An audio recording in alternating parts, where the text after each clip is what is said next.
Hi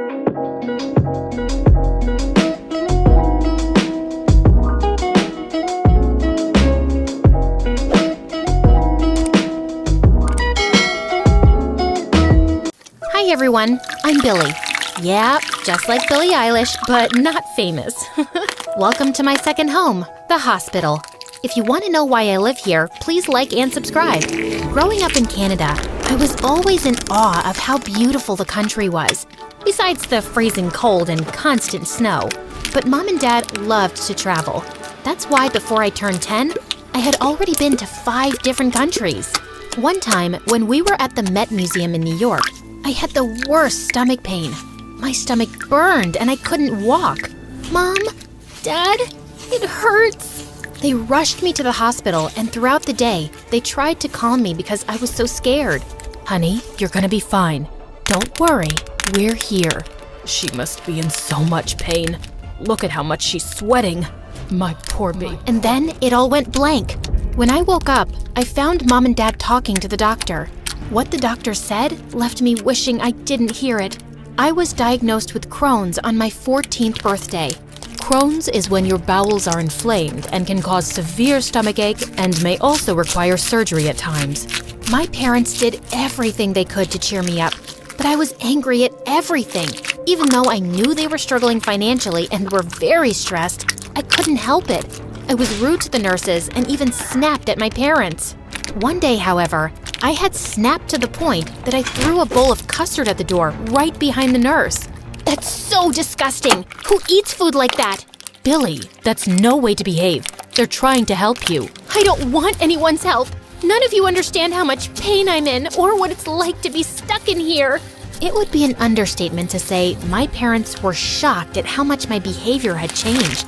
I hated everything about my life. I was away from my friends, stuck at the hospital eating tasteless food, and worst of all, my condition got worse.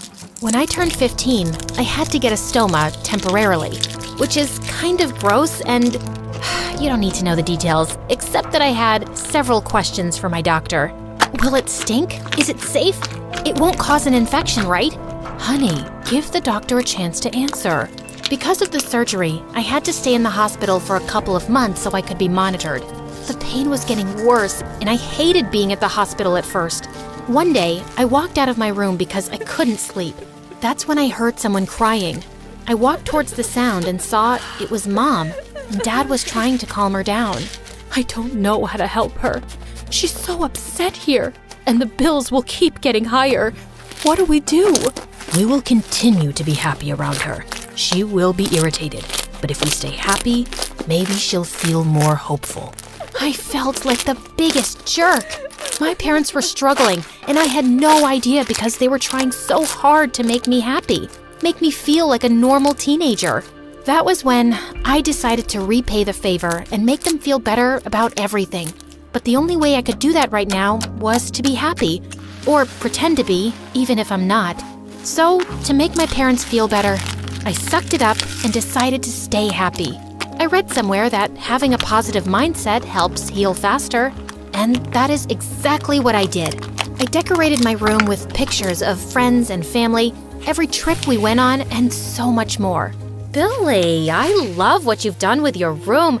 It's so pretty, honey. Thank you so much. I was cut off by some guy yelling and a nurse crossing my room wiping her tears. The nurse told me that there was a new guy down the hall, and he was always angry.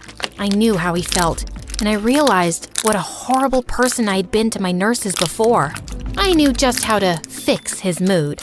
I wanted to do something for him, to get him to smile, but he wouldn't leave his room. All he did was yell at everyone who spoke to him. I had had enough.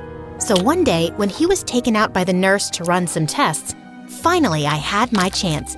So I rushed into his room to prepare my surprise. I decorated it just like mine. I think better than that, because by the time I was done, it looked like a unicorn threw up a rainbow in there. And wow, when he saw the room, the expression on his face was priceless. You, what have you done? Oh shoot, I ran away from him, but to my horror, he was running after me too. He only stopped when I did, and he began yelling at me and telling me how irritated he was. But you've got to admit, This is probably the most fun you've had in the past couple of days. You're very annoying. Stay out of my room. I hate hospitals. Rude. Since that day, I steered clear of the guy, whose name I learned was Steel. Silly name. And he seems to get bent out of shape much easier than his name suggests. He stayed away from me too. And every time he saw me, he would glare and walk the opposite way. One day, one of the nurses came to check up on me. She told me how bad she felt for Steel. Why would you feel bad for him? He's so rude. Oh, sweetie, who wouldn't be? It was his birthday last week. He was so excited to see his friends, but none of them showed up, even after they promised him. And his parents had to work. Poor guy. Oh, shoot. Now even I felt bad for him. My parents helped me get him a cake. I didn't want to go to his room after he asked me not to, so I asked the nurse to bring it with a note. Happy birthday, jerk boy, from the sick girl down the hall. 5 minutes later, I saw someone's shadow under my door, walking up and— Oh, hi! I'm making Shop the waffles. latest art at Wanna help Decennial me? and make your Pick a home more plate. you. down the hallway. And then I heard a knock. Hey, sick girl. What do you do when you can't sleep? Wow. Took you 6 rounds up and down the hallway to ask me that? Just stare at the stars, I guess. He just rolled his eyes at me. I brushed past him and dragged him with me to my favorite spot. We went to the courtyard and sat on the bench looking at the stars. I'm sorry. It's just that I hate missing out on everything. Why do I have to be sick?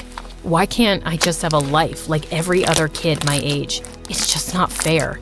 I was like that too at the beginning. But then I realized how much my parents continue to do for me, and what I'm trying to say is, you shouldn't just pay attention to what you don't have. I mean, look, you got to meet an amazing person like me right here. You really couldn't have asked for anything better. How are you this positive?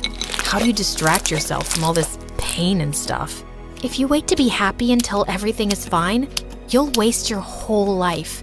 So, I gave myself a purpose, a mission. What mission? I haven't told anyone before. Oh, well, you don't have to tell me. No, it's okay. I need motivation to work harder on it. So here goes. I'm starting a foundation dedicated to help parents of kids who are sick, so they don't have to worry about bills. Wow, that's actually pretty amazing. I can help if you want, and would love to join for real once it's up and running. Yes, I need all the help I can get. Pretty soon, the both of us began hanging out often and working on plans and ideas for the foundation. I would spend all day in his room and he would at mine. We even introduced our parents to each other. It was nice to finally have someone close to my age to talk to, who understands exactly what it's like to have a condition. One evening, a couple of weeks after my stoma surgery, Steele came up to my room. Want a change of view? What did you have in mind? I followed Steele out, and he helped me walk by holding onto my hand and my waist. My face was turning red as a beet, and my heart was hammering in my chest. Was this what a crush felt like? He led me to the cafeteria, and my jaw dropped. He had set up a beautiful candlelight dinner. Whoa, Steele. I didn't know you were such a sap. Why? All you do is work to help other people. You deserve something just for you. Thank you. This is so beautiful. He led me to the table and it was all set up. The food was still steaming. Steele even pulled out the chair for me to sit first. What a gentleman. You know, even before I was sick, I wasn't very nice. I was rude, angry, and took everything for granted. And then I met you. I didn't know anyone could be so fun and positive while things aren't going the way they want. As much as I hate the hospital, I'm glad I'm here. It was so sweet. But then he leaned in to kiss me. I put my hands against his chest. Steele, we can't kiss. You could get sick. The look on his face broke my heart. So I held his hand in mine instead, and he smiled. The next day, I woke up with the biggest smile. Yesterday was like a dream come true, a fairy tale. Just then, the doctor and my parents walked in to talk to me. Honey, guess what? You get to go home. Finally! What? You're all good now. Today we are You'll going just to have be to come making for a some checkup in a few Halloween months, but avatars other than on the that, app. you're fine. You can leave here today. Isn't that great, sweetheart? It is. It's amazing. While Mom and Dad were taking care of all the last-minute paperwork, I walked over to Steele's room. He gave me the tightest hug as soon as he saw me. Steele, I have some news. I'm being discharged today. I leave in a couple of hours. That's great news, Billy. Why aren't you excited about it? Because once I leave, I won't be able to visit you. I'll be moving back to Canada. Oh, is there no way you could visit? I don't think so. I can try though. But Steele, is it fine if I just leave like that? Hey, no, you don't have to ask me. I'll be completely fine. I'm just so happy you're finally getting out of the hospital, completely healthy. And I promise you, I won't go back to being a grumpy jerk boy. I'll make sure I make every moment count, just like you did. I spent the rest of my time there with Steele until my parents came to get me. We promised to stay in touch. For the first few months, I thought every other person I saw on the street was Steele. Everywhere I looked, there he was.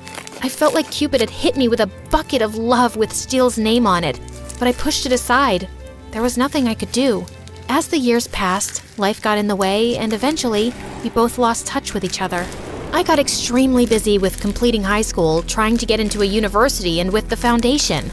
I put all of my focus on getting it open.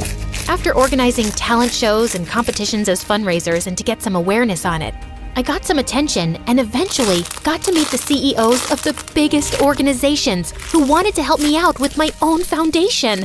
But I was in for a shock when I spoke to them. So, from all the donations and money you make, we will get 40% of the cut, and you can decide how much you want to keep and give the rest to the families. I'm sorry, but did you just suggest that you and I take the majority of the money that is supposed to go to struggling families? Of course. I don't agree. That is not the goal of my foundation. You're just a child. This is how it works. I have nothing to lose if you deny this offer. It's just you who will struggle. I was fuming with rage when I stepped out. I ranted about it for days to my parents. I had to take matters into my own hands. I worked hard for years at university and internships. And finally, at the age of 22, I opened my very own foundation. It became known globally. I was one of the youngest CEOs in the world, and I was on many magazine covers as well. I'm not gonna lie, that was fun and it made me feel great. But it wasn't the fame I was after. It was the families I got to help out.